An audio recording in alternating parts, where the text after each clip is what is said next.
ونشهد أن لا إله إلا الله وحده لا شريك له ونشهد أن سيدنا وحبيبنا ومولانا محمدا عبده ورسوله الذي أرسله بالحق بشيرا ونذيرا وداعيا إلى الله بإذنه وسراجا منيرا إن الله وملائكته يصلون على النبي يا أيها الذين آمنوا صلوا عليه وسلموا تسليما اللهم صل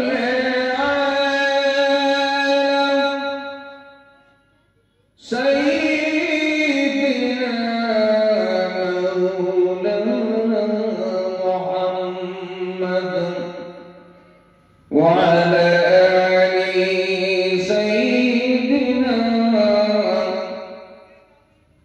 مولانا محمد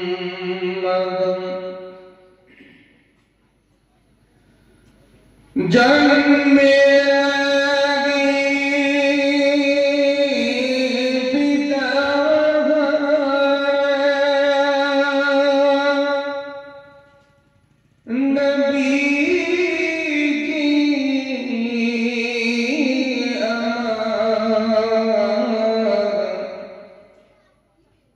صيب السرور قليل بي هريم آمنا اللهم صل على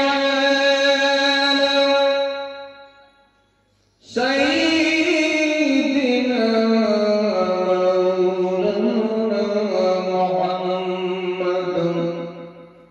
وعلى آل سيدنا مولانا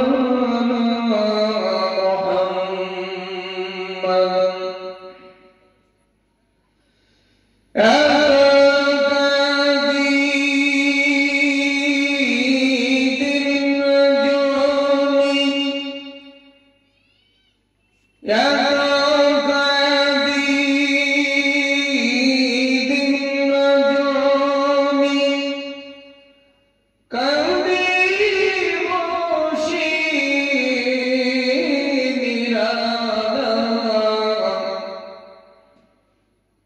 দয়ার নবী তোমায় আমি দেখলাম না মদিনা আল্লাহুম্মা সাল্লি আলা সাইয়্যিদিনা মাওলানা মুহাম্মদ وعلى آل سيدنا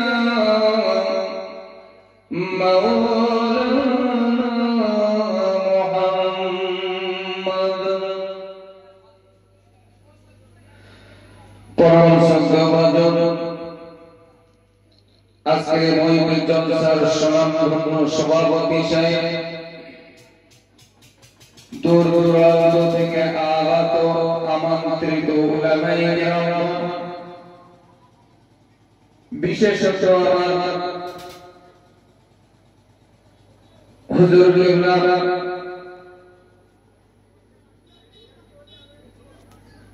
ও গ্রামবাসী ভাই বাবাজিরা, পর্দানশীলা আমার আম্মা জান ও বোনেরা, সামনে উপবিষ্ট দ্বীন দরদি দ্বীনী ভাইরা, আমরা সকলে শুকরিয়া জ্ঞাপন করি সেই প্রিয় নবী মুহাম্মদ রাসূলুল্লাহ সাল্লাল্লাহু আলাইহি ওয়াসাল্লামের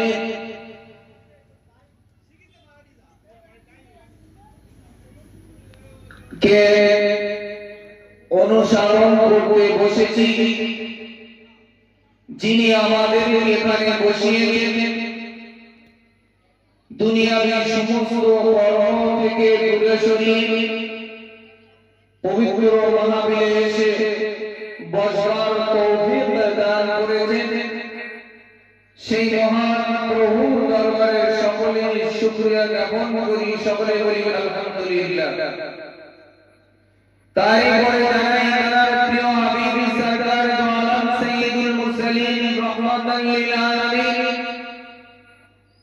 যিনি দো জাহানের বাদশা, নবী দিগের নবী, तमाम পৃথিবীর নবী, প্রিয় নবী মুহাম্মদ রাসূলুল্লাহ সাল্লাল্লাহু আলাইহি ওয়াসাল্লামের প্রতি জানাই লাখ লাখ দরুদ সালাম, সকলে বলি সাল্লাল্লাহু আলাইহি ওয়াসাল্লাম।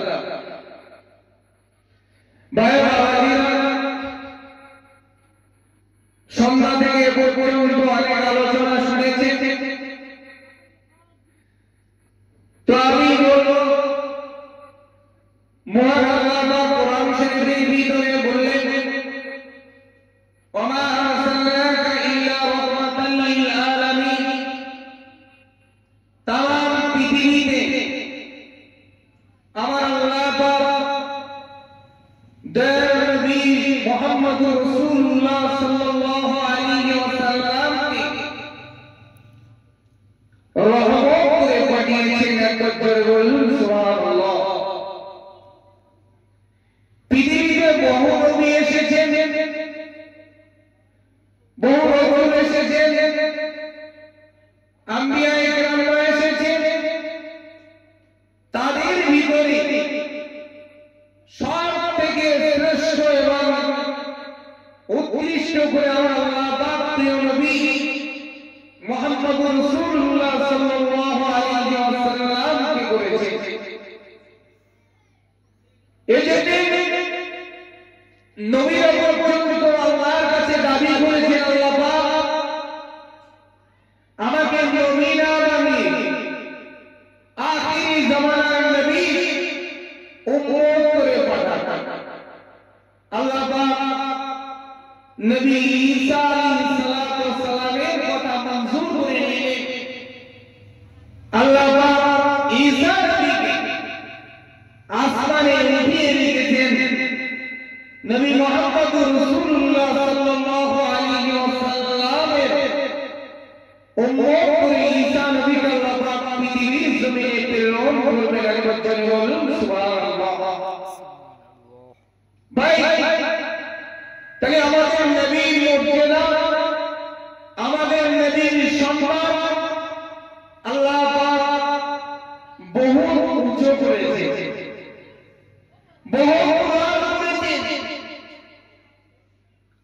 সমস্ত নবীকে নবী করে আল্লাহ পাক পাঠিয়েছে। আল্লাহ রাসূল হাদিস শরীফের ভিতরে বলেছেন, হায়াত খায়রুল লাকুম ওয়াফাত খায়রুল লাকুম, আমি নবী যদি বেঁচে থাকি তোমাদের জন্য কল্যাণকর, আমি নবী যদি ইন্তেকাল হয়ে যায় দুনিয়া থেকে পরপারে, তো তাবিও তোমাদের জন্য কল্যাণকর। একবার জোরে বলুন না সুবহানাল্লাহ। কি নবী ছিলেন? আল্লাহ পাক 18,000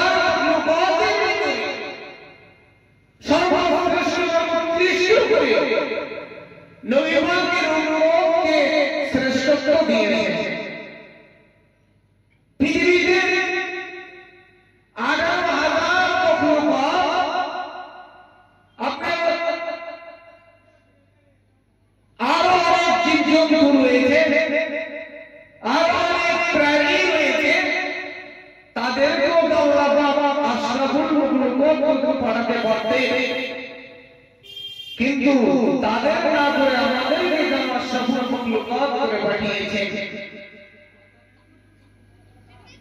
সবই আল্লাহ পাকের দয়া, আল্লাহ পাকের ইচ্ছা।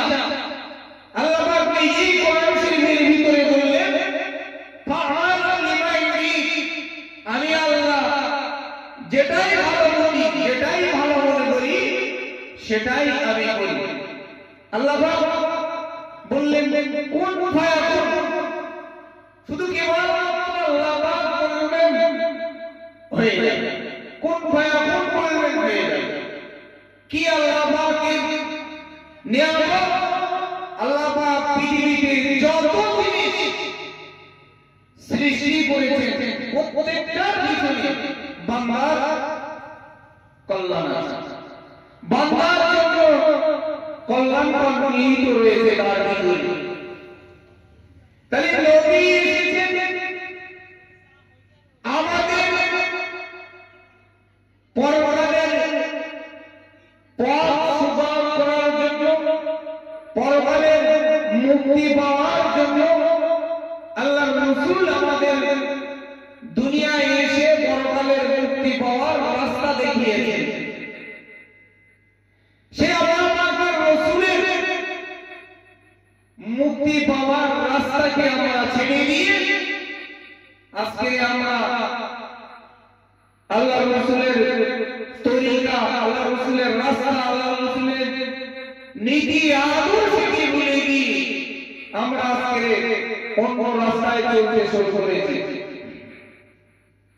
বিশ্বাস করুন, আল্লাহর রাসূল আমাদের জন্য বহু কষ্ট করেছে, বহু নির্যাতন সহ্য করেছে, বহু মার খেয়েছে, শুধু কেবলমাত্র ইসলামটাকে প্রচার করিয়ে, ইসলামের দাওয়াত দিয়ে, কলেমার দাওয়াত দিয়ে মানুষকে ইসলামের দিকে আহ্বান করেছে, ইসলামের দিকে ডেকেছে। এজন্যই নবীকে বহু অত্যাচার সহ্য করতে হয়েছে।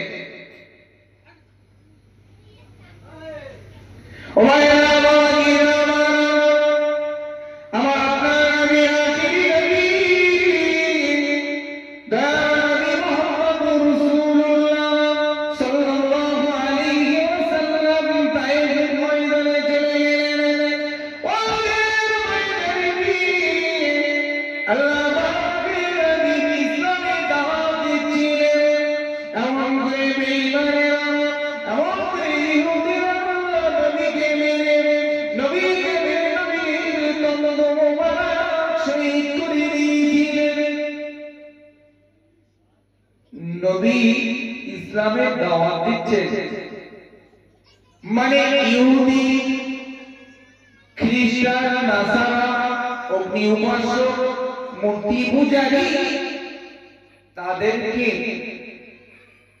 ইসলামের দিকে আহ্বান করছে, তোমরা এদিকে এসো, আলোর পথে এসো, অন্ধকার পথে থেকো না। এইটা তারা বুঝলো না। ও ভাইরা, নবী পাক সাল্লাল্লাহু আলাইহি ওয়াসাল্লাম ইসলামের জন্য দাওয়াত দিচ্ছেন, কলেমা দাওয়াত দিচ্ছেন। নবী পাকের দম মোবারক শহীদ করে দিয়েছিলেন। ও বাবারা, নবী ইসলামের জন্য ডেকেছেন, নবী কলেমা দাওয়াত দিচ্ছেন, ইসলাম প্রচার করছেন, ইসলামের পথে আহ্বান করছেন। সেই নবীর উপরে জুলুম শুরু করে দিল, নবীর উপরে নির্যাতন করতে শুরু করলো। এমন করে দেখতে পাবো নবীর তলোয়ার শহীদ করে দিলেন। এই যে বেঈমানেরা নবীর তলোয়ার শহীদ করে দিয়েছে, এটাকে আমরা বাবা পছন্দ করে, পছন্দ করবেন। নবীর বেইজ্জতি, নবীর অসম্মান আল্লাহ পাক পছন্দ করে।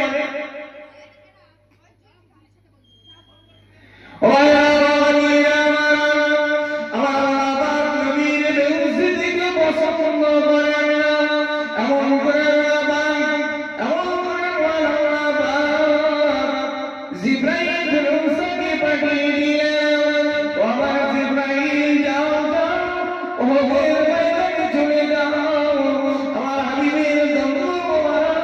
শহীদ হয়ে গেছে আমার হাবিবের খুন জমিনের উপরে পড়ে আমার হাবিবের রক্ত জমিনের উপরে পড়বে আমার হাবিব বেউজ্জতি হবে আমার হাবিব বেউজ্জতি হবে আমি আল্লাহ পাক এটা পছন্দ করি না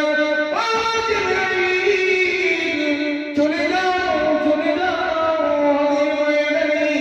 গিয়ে আমার হাবিবের দণ্ড শাহাদাত করেছে শহীদ হয়ে গেছে আমার হাবিবের রক্ত যেন জমিনে না পড়ে জিবরাইল চলে যাও আমার হাবিবের রক্তখানা খুনখানা ধরে না আমার হাবিবের ও রক্ত জমিনে পড়বে আল্লাহ পাক আমি এটা পছন্দ করি না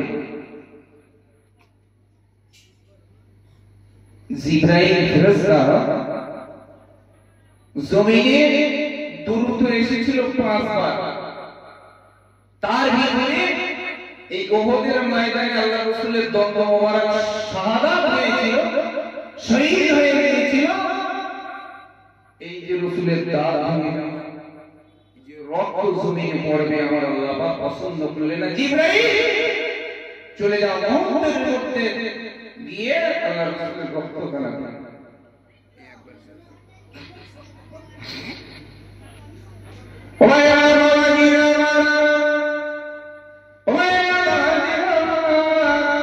এমন করে দ্বিতীয় জায়গায় জিবরাইল ফেরেশতা সবথেকে দ্রুতগামী এসেছিল আল্লাহর হুকুমে জমিনে এসেছিলেন ইউসুফ নবীকে 10 ভাই মিলে যখন কুয়ায় রেখে পড়েছিলেন 10 ভাই মিলে যখন পরামর্শ করে নবী ইউসুফকে কুয়ার ভিতরে রেখে পড়লেন কুয়ার ভিতরে ফেলে দিলেন আমার বাবা জিবরাইলকে পাঠিয়ে দিলেন ভাই জিবরাইল চলে যাও আমার নবী ইউসুফ কুয়ার ভিতরে পড়ে মারা যাবে আমার নবী ইউসুফ কুয়ার ভিতরে পড়ে ইন্তেকাল হয়ে যাবে আমি আল্লাহ পাক এটা পছন্দ করি না জিবরাইল চলে যাও জমিনে গিয়ে কুয়ার ভিতরে একটা পাথর রেখে পড়ে আল্লাহর হুকুমে জিবরাইল ফেরেশতা জমিনে এসে কুয়ার ভিতরে একটা পাথর কুয়ার ভিতরে ফেলে দিলেন ইউসুফ নবীকে যখন কুয়ার ভিতরে ফেলে দেওয়া হলো পাথরের উপরে ঠাঁই ফেলে আসলে 10 ভাই মিলে যুক্তি করে ইউসুফ নবীকে মারার প্ল্যান করেছিল মারার যুক্তি করেছিল তাই ইউসুফ নবীকে তারা মারতে পেরেছিল মারতে পারে আসলে ওরা ইউসুফ নবীকে তারা কুয়ায় ফেলেছিল মারার জন্য ওর বিপরীতে আল্লাহ পাক ওই কুয়া থেকে তুলে রাজ সিংহাসনে বসিয়েছিলেন মিশরের বাদশা করেছিলেন একবার জোরে বলেন সুবহানাল্লাহ সুবহানাল্লাহ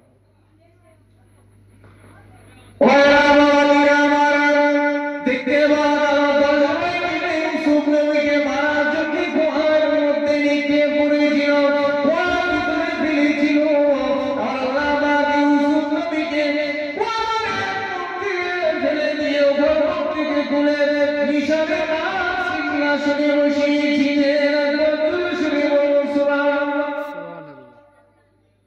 দুর্ভিক্ষর সময় মিশরের রাজ সিংহাসনে বসিয়েছিলেন ইউসুফ নবীকে ওই 10 ভাই আবার পুনরায় নবী ইউসুফের কাছে যেতে হয় যেতে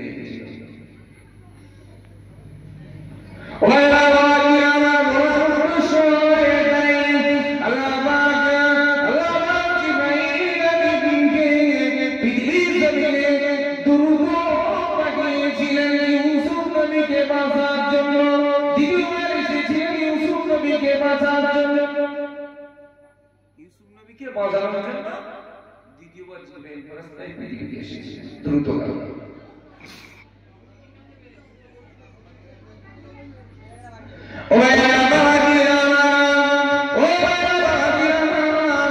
এমন করে ইব্রাহিম নবীকে মারার জন্য, ইব্রাহিম নবীকে মারার জন্য তারা অগ্নিকুণ্ড তৈরি করেছিল। ইব্রাহিম নবীকে মারার জন্য তারা অগ্নিকুণ্ড তৈরি করেছিল। নবী ইব্রাহিমকে মেরে ফেলবে, নবী ইব্রাহিমকে জীবনের মতো বিদায় দেবে, নবী ইব্রাহিম আলাইহিস সালামকে দুনিয়া থেকে সরিয়ে দেবে বলে এমন করে নবী ইব্রাহিমের জন্য অগ্নিকুণ্ড তৈরি করেছিল। নবী ইব্রাহিমকে পুড়িয়ে মারবে। নবী ইব্রাহিমকে কি মারতে পেরেছিল? আল্লাহ যারে বাঁচায় কেউ তাকে মারতে পারবে না, আর আল্লাহ যাকে মারবে কারো ধরে রাখার ক্ষমতা নেই।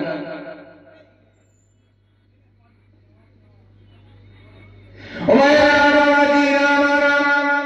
আল্লাহ পাক নবী ইব্রাহিমকে বড় ভালোবাসতেন।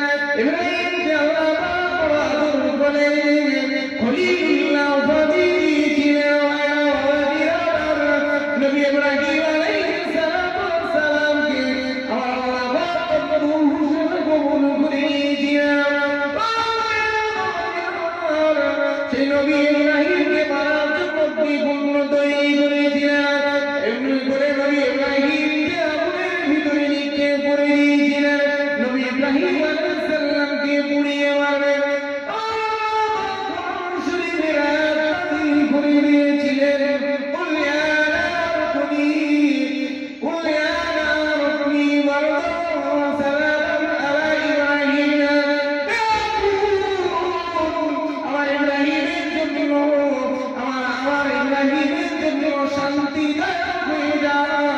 ইব্রাহিমের এক বিন্দু মাত্র নবী ইব্রাহিমের পশমে এক গাছা ফুল ফোটাতে পারেনি। আগুনকে জিজ্ঞাসা করলো, আগুন তুমি কেন ইব্রাহিমকে ফোটাতে পারলে না? তোমার কি আগুনের পাওয়ার কমে গেল নাকি? তোমার কি আর সে শক্তি নেই নাকি? তুমি কি শক্তি হারিয়ে ফেলেছ? আল্লাহ পাক নবী ইব্রাহিমকে লক্ষ্য করে বললেন, ইব্রাহিম বলল, আমার ভাইয়ের গোপাল আগুনের আমার সৃষ্টি, আমি আগুন তৈরি করেছি, আমি আগুনকে যা বলবো আগুন তাই শুনতে পারত। কোরআন শরীফের আয়াত নাযিল করে দিয়ে বললাম, আমার ইব্রাহিমের জন্য একটা পশমের ত্রুটি না আগুন তুই সেদিকে খেয়াল রাখো। এজন্য আল্লাহ পাক কোরআন শরীফের ভিতরে বললেন,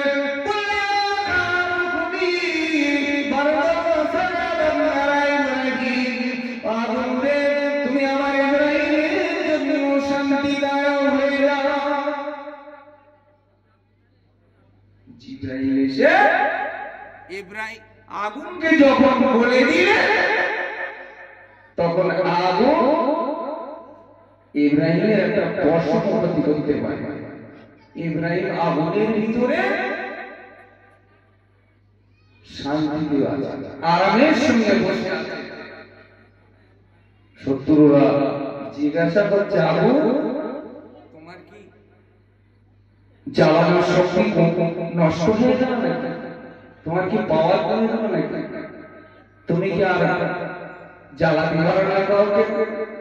আরে আগুন দুশ্মনের কথা শুনবে না,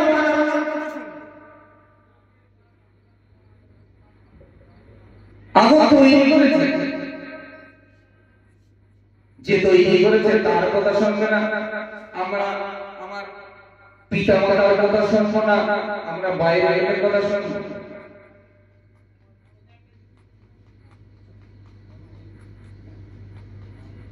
সুতরাং ইব্রাহিম নবীর একটা পশম উঠাতে হয়। জিবরাইল আল্লাহ পাক হুকুম করলেন, জিবরাইল এসে আগুনকে বলে দিলেন, আগুন আগুন। ইব্রাহিম নবী আগুনের ভিতরে আনন্দের সঙ্গে তৃপ্তির সঙ্গে আনন্দের সঙ্গে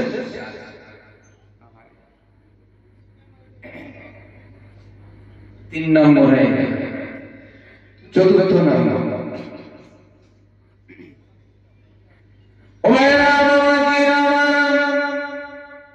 চতুর্থ জিবরাইলকে হুকুম করলেন, জিবরাইল যাও যাও চলে যাও দুনিয়া জমিনে চলে যাও ইসমাঈল আলাইহিস সালাম কি যখন জব করে ইসমাঈল আলাইহিস সালাম কি যখন কুরবানি করবেন ইসমাঈল আলাইহিস সালাম কি যখন কুরবানি করবেন তখন তুমি জান্নাত থেকে একটা দুম্বা নিয়ে ইসমাঈল নবীর জানায় তুমি হাজির করে দিও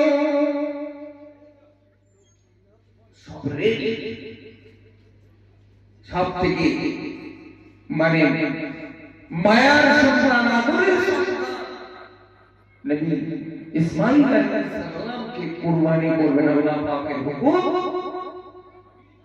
আল্লাহ পাক তো আসলে খুদখান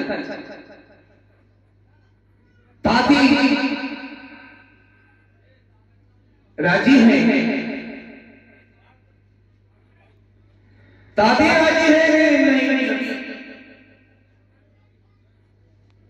শেষ যখন জমা করবে ইসমাঈল আলাইহিস সালাম আব্বাকে বলছেন আব্বা যখন তুমি আমার জবাই করবে কুরবানি তখন তোমার মায়া লাগতে পারে চোখে কাপড় বেঁধে নিয়ে আমার জবাই আব্বা বলেছে ইসমাঈল আলাইহিস সালাম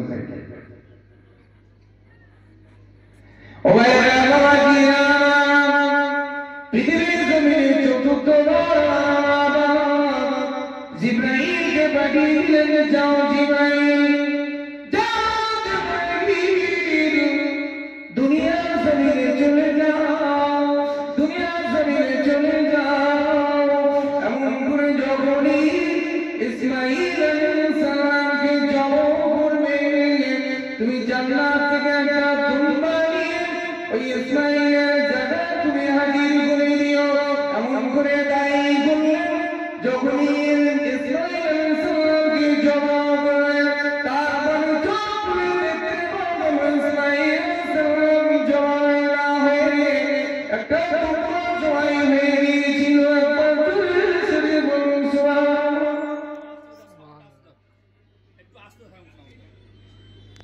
আমি কি করব পঞ্চমবার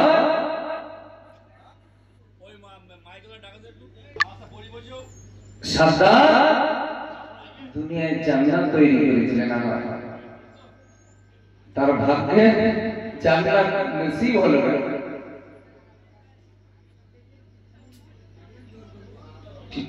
জান্নাত দেখা নসিব হলো না সাদ্দাত খোদাই দাবি করেছিল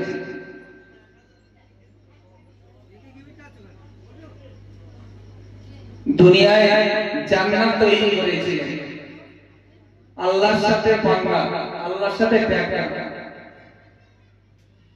আল্লাহ বলতে তৈরি করো তৈরি করা তৈরি করিয়ে নিয়ে যখনই সাদ্দাত জান্নাতের ভিতরে নিজের তৈরি করা বানানো জান্নাতের ভিতরে যখন এক পা দেবে আর আল্লাহ পাক জিবরাইলকে বললেন যাও জিবরাইল ঠেলা মেরে ফেলে দাও ওর ভিতরে যেন না ঢুকতে পারে যেই ঠেলা মেরে ফেলে দিলেন অমনি আজরাইল আলাইহিস সালাম এসে জান্নাত কবর করে তাহলে সাদের জান্নাত তৈরি করলেন কিন্তু দেখা হলো না আল্লাহ পাক পারেন না পারেন না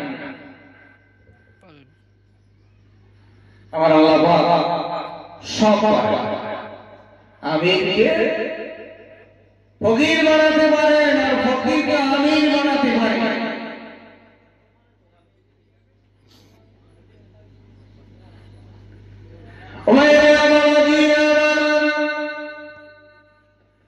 আমি যে কথা বলতে বলতে দূর এসেছি আমি কোরআনে বলেছিলাম আল্লাহ পাক কোরআন শরীফের ভিতরে বললেন আমি तमाम পৃথিবীতে আমার নবীকে রহমত স্বরূপ প্রেরণ করেছি একবার সুবহানাল্লাহ আমার নবীকে রহমত স্বরূপ প্রেরণ করেছেন। সেই নবীকে আল্লাহ পাক ইসরা করাবেন, ইসরা আসমান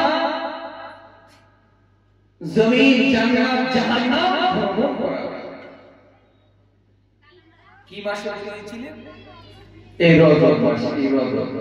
এই যে মাস বর্তমানে চলছে, এই রজব মাসে আল্লাহ পাক ইসরা করাবেন, নবীকে ইসরা করিয়েছেন।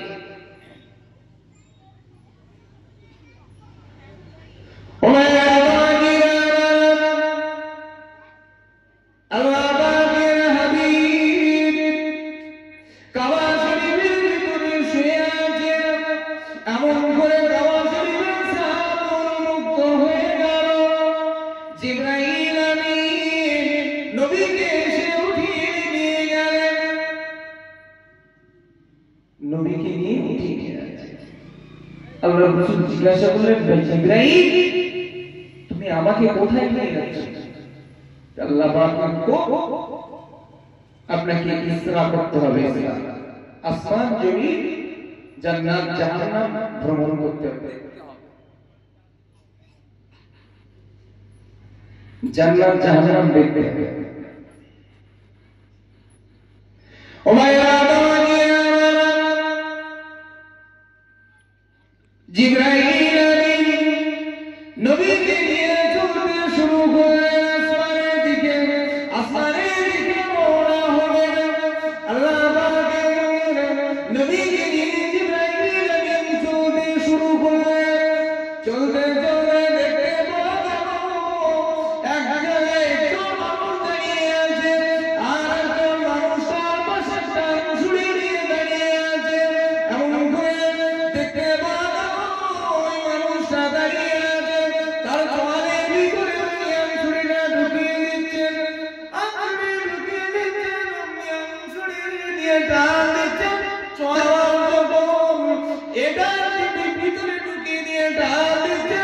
তখন আমার পুনরায় ঠিক হয়ে আছে, স্বাভাবিক হয়ে যাচ্ছে।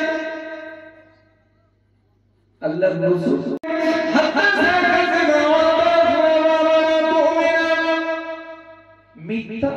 মিথ্যা হলো মুনাফিক, মিথ্যাবাদী মুনাফিক। তো মুনাফিকের আলামত যখন কথা বলবে মিথ্যা কথা বলবে, তার কাছে আমানত রাখলে খেয়ানত করবে, ওয়াদা করলে ভঙ্গ করবে। এটা হচ্ছে মুনাফিক। আল্লাহ রাসূল জিজ্ঞাসা করলেন, জিবরাইল ও জিবরাইল এটা কি এমন অবস্থা কেন? জিবরাইল আমিন বলেছিলেন, ইয়া রাসূলুল্লাহ ইয়া হাবিবাল্লাহ হুজুর, ইয়া রাসূলুল্লাহ ইয়া হাবিবাল্লাহ হুজুর, পৃথিবীর জমিনে একটি মিথ্যাবাদী ছিল। কথায় মিথ্যা কথা আমানত রাখলে খেয়ানত করতো, ওয়াদা করলে ভঙ্গ করতো। আর মুনাফিকদের স্থান কোথায়? মুনাফিকদের স্থান সর্বনিম্ন, জাহান্নামের সর্বনিম্ন স্থান। আল্লাহ কোরআন শরীফের ভিতরে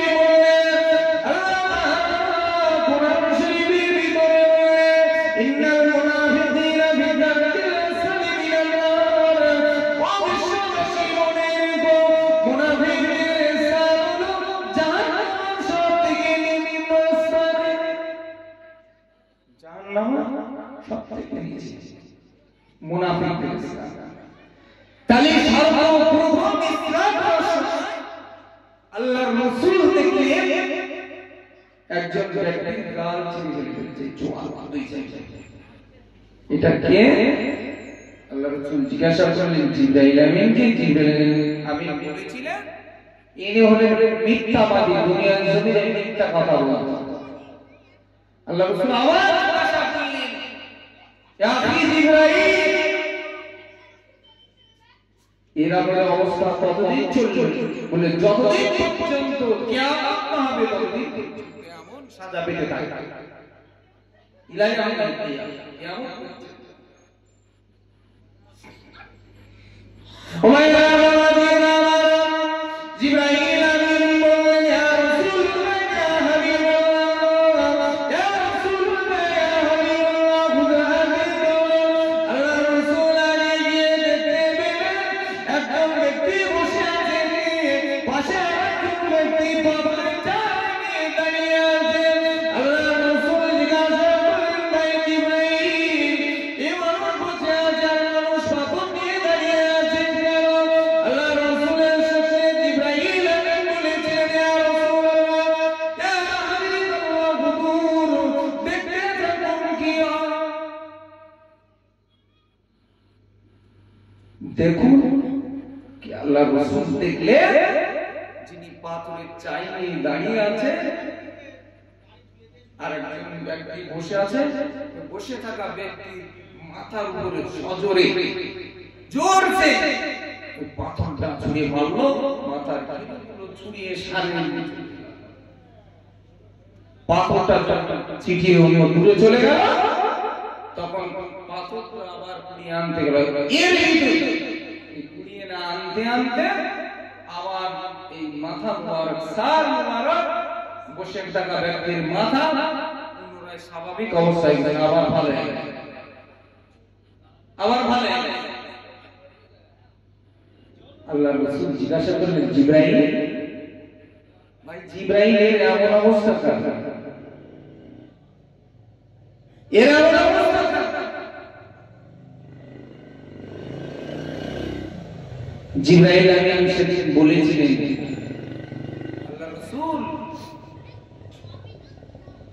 আল্লাহ রাসূল এর এমন অবস্থা হওয়ার কারণটা কি?